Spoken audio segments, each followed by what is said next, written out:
Welcome to Future Consideration, SB Nation's NFL Draft Show. That's Dan Rubenstein, and he's our college football dude. That is Matt, covers the NFL all year long. And together, we're going to mesh our worlds so that we can unwrap the NFL Draft. This is a big mock draft this week. First one since the NFL Scouting Combine. Changes everything. Yes, it does. Except we still have Blake Bortles going #1 to the Texans. We do, and I mean, it makes sense. He was a little slower in the 40 than I thought a lot of people expected him to run, but Houston needs a quarterback. Bortles is a quarterback near the top. Yep. Go with Bortles. Number 2, the Falcons, who need a pass rusher. They do. We have them trading up to grab the best player in this draft, Jadeveon Clowney. I agree.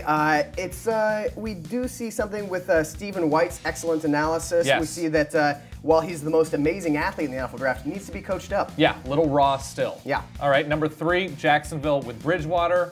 Sure, yeah. Terrific. You're not going to regret Teddy Bridgewater. He's going to be great. Yes, absolutely. Unless they really want to strengthen that defense, because Gus Bradley is a defensive guy, and they want Khalil Mack, they want a pass rusher, but Bridgewater makes sense there. Because I'm not sure that Blaine Gabbert is the guy. No, I am sure that he is not. Sammy Watkins to Cleveland at 4. They already have, Cleveland does, a top-notch NFL wide receiver in Josh Gordon. Love Watkins as wide receiver. Do not like him going to Cleveland. Yeah, they have needs that are more pressing, like somebody who can throw the ball. That throw motion was terrible, and I apologize. Yeah, no. And then at 5, Johnny Manziel. A lot of people, is he a 3rd or 4th rounder?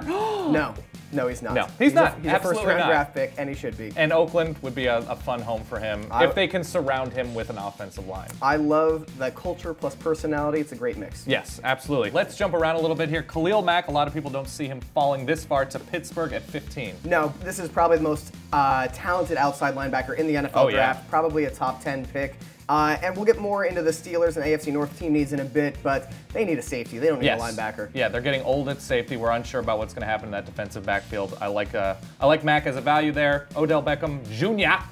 to 17 in Baltimore. Ravens absolutely need a wide receiver. They still haven't filled the Anquan Bolden hole, and they're not getting any better. They've got some serious holes. We'll get into that as well. Yeah. How about C.J. Mosley to Green Bay? They have a couple of inside linebackers, but they don't really have depth there, and defensively Green Bay could use a lot of help, and C.J. Mosley could be the rock inside linebacker for them years to come. A.J. Hawk's okay, but he's not great, and he's deteriorating quickly. Absolutely. Tiny Richardson to Miami. Yeah, I think they have some holes on the offensive line. I would say so, yeah. I like Tiny Richardson. He's a great player. He did really well on a lousy Volunteers team against the rest of the SEC. To stand out in that capacity is really impressive. A couple of young running backs with Miami, a young quarterback that needs anchoring on the left side of the line. It's a good pick. Absolutely. And then finally, Aaron Donald.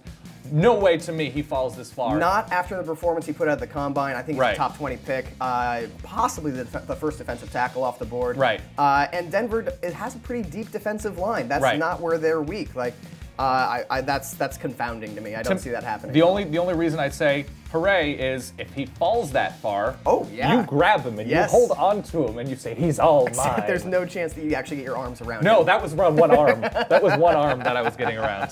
All right, that is this week's analysis of Mocking the Draft's mock draft. We're going to do it every week. Now we move on to the best defensive ends. Who could possibly be the best defensive end, I wonder?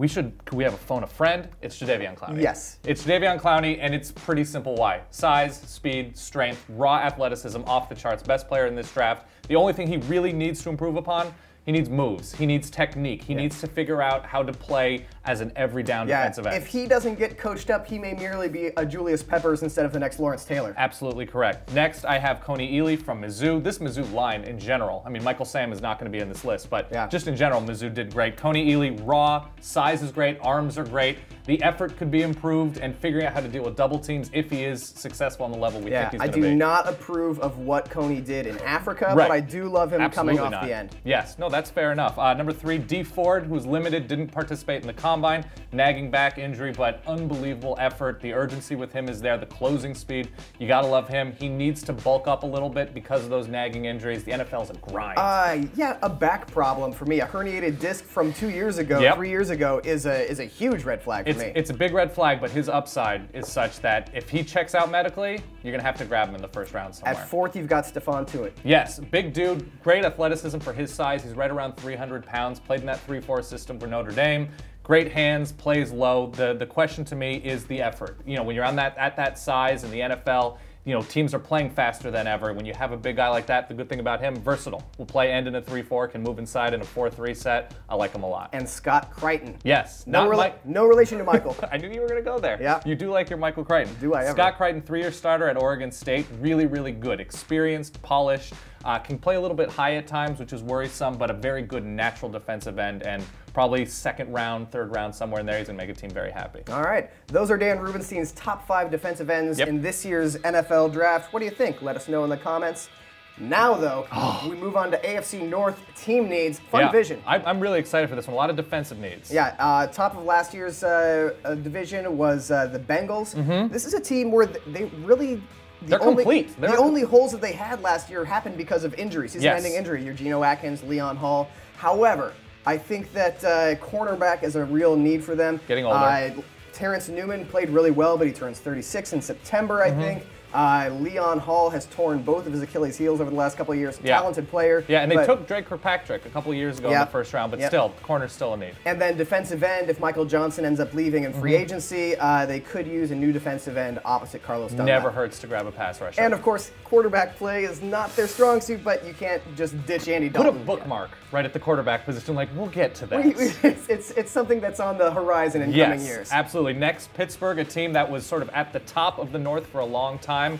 With Baltimore, obviously the powers have shifted. What does Pittsburgh need? They need youth, but by position, safety is the most glaring need. Ryan Clark, Will Allen, free agents. Plus, Ryan Clark, no spring chicken himself. Right. And of course, Troy Polamalu, turning 33, set to make $11 million. Do they cut Troy Polamalu? 33 is an old age to rely on so much speed. And he's gotten craftier, but still. On the defensive line, Ziggy Hood's a free agent. Brett Kiesel, who's anchored that line for so long, turning 36, and a free agent. It's time to restock the defensive line.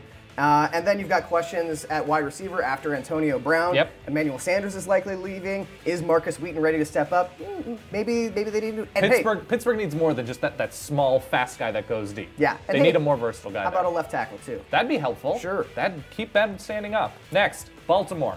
Oh, how about the offensive line? They need work, and they're losing. This is a team that averaged a league worst 3.1 yards per carry. Gave up 48 sacks. That's fourth worst in the NFL.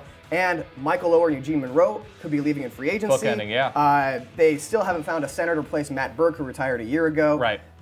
They need to get better on the offensive line. Especially when they're paying Joe Flacco billions of dollars. Yeah. Wide receiver. They still haven't replaced Anquan Bolden, who left more than a year ago now.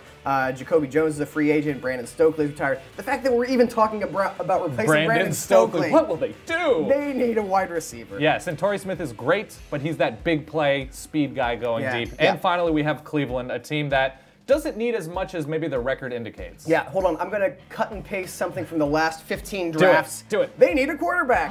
Still. You're not all in on Brian Hoyer? No. Not quite. Okay. No. And how about, I think probably this isn't a first-round need, but they need a running back. Yes, Willis McGahee, free agent, old, 2.7 yards per carry. Yeah. Who's your man, Chris Ogbonnaya? No. They need talent there, and obviously don't make it top 5 talent. I think we've learned our Trent Richardson lesson. And like a lot of teams, they need some help on the offensive line, especially the interior guard center around there. For that unnamed running back that they need to draft. All right, that is the AFC North. Those are the team needs. That is Matt. He is our NFL guy. Dan watches college football. This is true. This has been Future Consideration. We will see you next week. Aww. All right, how about best Simpsons characters not in the Simpsons family? Good God, it's like, what are your favorite stars in the sky? It's tough. Number 1, I'm going Milhouse. That's great. He's underrated. Years and years of greatness. 2, I gotta go Mo. He's just You're like, a Mo fan. I can see that. He's me. Yeah. He's me. He is cartoon you. Number 3. I'm gonna stay young, and I'm gonna go Ralph Wiggum. Just, you can read well. Too many fantastic lines. Oh. Yeah. Number 4. Hi, I'm Troy McClure, and you may remember me from such internet videos as white men talking about the NFL draft. That is not really sounding like Phil Hartman, but I like it anyway. Yeah, no. Number 5, I'm gonna go Kenny Brockelstein, aka Kent Brockman. Yeah, just that's strictly because of the last name. And it's also the ants, the invading ants. Oh. Yeah. Welcome our new overlords. Yeah, I like that.